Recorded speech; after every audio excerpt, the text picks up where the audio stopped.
the plane. They went to the university and they interviewed the professors. Do you think that this person can do such an act? Impossible. The way the plane took a turn, and I have personally spoken to senior pilots who have flown big Boeings and Airbuses for several years. They said it's impossible to take such a turn. And imagine just a new person of few hundred of us takes a turn. What the experts say, it has to be a military plane. Furthermore, information given by the government, phone calls were there. Phone calls said that they said the passenger in the plane, they claimed that they were hijacked. One of the phone calls was by a flight attendant. She says that buildings, water, my God, my God. She's been flying for 12 years. Hasn't seen buildings in New York. Another person, he says, Mom, this is Mark Bingham. Mom, can you hear me? We are being hijacked. Do you believe? The question to be asked, if I'm going to speak to my mom, I will say Zakir. I'll not say I'm Zakir Naik speaking. He said I'm Mark Bingham. Mom, I'm Mark Bingham. If Mark has to speak to the mom, he will say I'm Mark. He will not say I'm Mark Bingham. He gave systematic proofs. Do you speak to your mother telling your surname? So all the proofs, all the phones were taped down, and then he did a survey that can the mobile phone work at 32,000 feet. When a survey was done at 4,000 feet, the chances of mobile working is 0.4%. At 8,000 feet, it is 0.1%. And 32,000 feet, it is 0.006%. 0.006. There's no chance. And the documentary says that today, USA is spending millions of dollars to reach mobile at that height. In 2001, they did it. Then there are many documentaries. Then the documentary says that there are black boxes. Every plane has got 2 black boxes. And the black boxes can withstand a temperature of 3,000 degrees centigrade for several hours. And in just 1,000 or 2,000 degrees, all the black boxes have been destroyed. He goes on systematically. And immediately, after a couple of weeks, Osama bin Laden, he gives an interview on the Ummah magazine. And he says that I am a Muslim, I will not lie. According to me, killing innocent women is prohibited, it is wrong. Killing innocent children is wrong. Killing any innocent human being is wrong, and Islam condemns it. Osama bin Laden giving an interview and saying that. A couple of days back, you get a video clipping from Al Jazeera. Osama bin Laden training 9/11.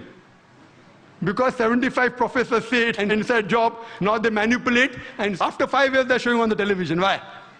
So here we realize everything, it was inside job. And these 75 professors, they have promised, by God, we will come to the bottom of it. Regarding the second attack at Pentagon. At Pentagon, when the airplane crashed, there was no scraping on the grass. Nothing. Only a hole in the Pentagon. And the hole was only equal to the body of the plane. And we see a crater, and they showed on the television. But when the wings went, the wings weren't seen outside, neither were the window panes damaged of the Pentagon. If a plane body goes in and the wing stays out, either the wing will remain outside or the window pane will damage. The building was intact. So how could only in the circumference of a body of a plane, how can the wings go in as well as the tail? I mean, it's fabricated. The people who said that, the plane went just 40 feet above my head. Today science tells us that if Boeing is flying at 40 feet above your head, that car will fly away. An interview was taken of an ex-military person. He said it sounded like a missile. It had to be a missile. The missile would make that hole. And there was no debris. There was debris, only a little bit debris. There was no part of the plane found there. There was only a small engine of a fighter plane found there. Even in the other place, they only find a crater. Time doesn't permit me. The amount of ample of evidence given there, even a fool will know that this was an inside job. But it doesn't convince George Bush. And what they say, the reason is only to attack Afghanistan, Iraq, and then Iran. They have been predicting that Iran is going to be attacked. They want to have control of the oil-rich countries. So this terrorist attack is for what? One is injustice. Second is for money, is for power.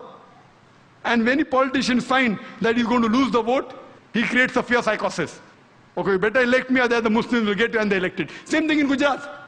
A fear psychosis was created. If you don't elect us, the Muslims will kill you, and the government came back in power. So what we realized, that this was nothing but an inside job. And there are several tapes, several VCDs available, 9/11, loose change, then Fahrenheit, many. And if you see all this, it is a blatant, open secret that this attack on the Twin Towers was done by George Bush himself. The last question of the day. So my question is very much basic to you. I believe that, as you said, terrorism is a fight against injustice, right? I also believe that terrorism is somehow a fight against the government by common people. किसी इंसान के साथ अगर अन्याय होता है तभी वो जाके मजहब के नाम पे लोग इकट्ठा करता है और फिर he tries to fight against whatever has happened to him. But what I believe is एक इंसान एक normal person, if somebody, हम में से अगर कोई गुजरात में होता तो शायद हम भी वही करते जो उन्होंने किया. मतलब और आप क्या कर सकते हैं? आप पुलिस पे आपको भरोसा नहीं है, जुडिशियल सिस्टम 10 साल लगा देगी, तो एक नॉर्मल इंसान के पास कौन सा ऑप्शन बचता है अगर उसके साथ कुछ बुराई हो तो? What would your advice be to a normal man like me if something like this happens to me? Brother, what should we do? I agree with you. What you are saying is that if it happened with you or me, when we see our family members being killed in front of us, our mothers and our sisters being raped, our houses being, what will you do? And I agree that what you do the same thing. A normal human being will do that. That's normal. Unless you have so much faith in Almighty God. I do agree with you. 99% human beings, unless he's wearing bangles, otherwise, this is a normal reaction. Unless a person has faith in Almighty God. Even I would want to do the same. If I did not know my Quran, if I did not know from the Quran it is wrong. Because if I kill the innocent human being, I am behaving like the same person who's caused problem injustice to me. Just because someone does injustice to me, it does not justify me to kill other innocent human being. Just because somebody has robbed me, I can't go and rob a third person. If I catch that person responsible and book him and punish him, that's a different case. But I cannot kill any innocent human being based on the logic of the Quran, that it prohibits you from killing any innocent human being. Because I know the Quran, I will not retaliate in that way. I will try and get evidence. I will try and convince the government. If he goes scot-free, what I say, that all those people responsible for these terrorist acts, whether done in Gujarat, in Bombay riots, whether the politicians, whether the police, whether people who have killed, whether the people who did the bomb blast, even if they go scot-free in this world, on the day of judgment, God will surely punish them.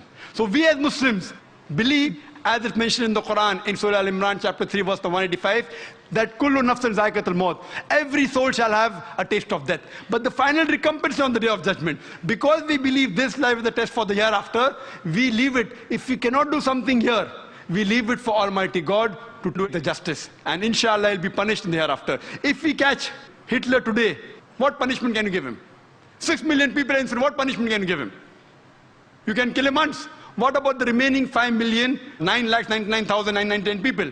Quran says in Surah Nisa chapter number 4 verse number 56 that those who reject our signs, we shall put them in the hellfires, and as often as the skins are roasted, we shall give them fresh skin so that they shall feel the pain. Today science tells us that there are pain receptors. So God tells that on the day of judgment, if the skins are roasted, we shall give them fresh skin so that they shall feel the pain. If God wants to incinerate Hitler 6 million times, he can do it. We can't do it here. So therefore, we leave it to the main justice to God. We thank you all for being present here. We would have loved to put forward all your questions. Dr. Zakir would have not minded. There were questions like Islam was spread at the point of the sword, jihad and terrorism, and many others. Inshallah, at a future date, we would get to hear more from Dr. Zakir. Jazakallah khairan.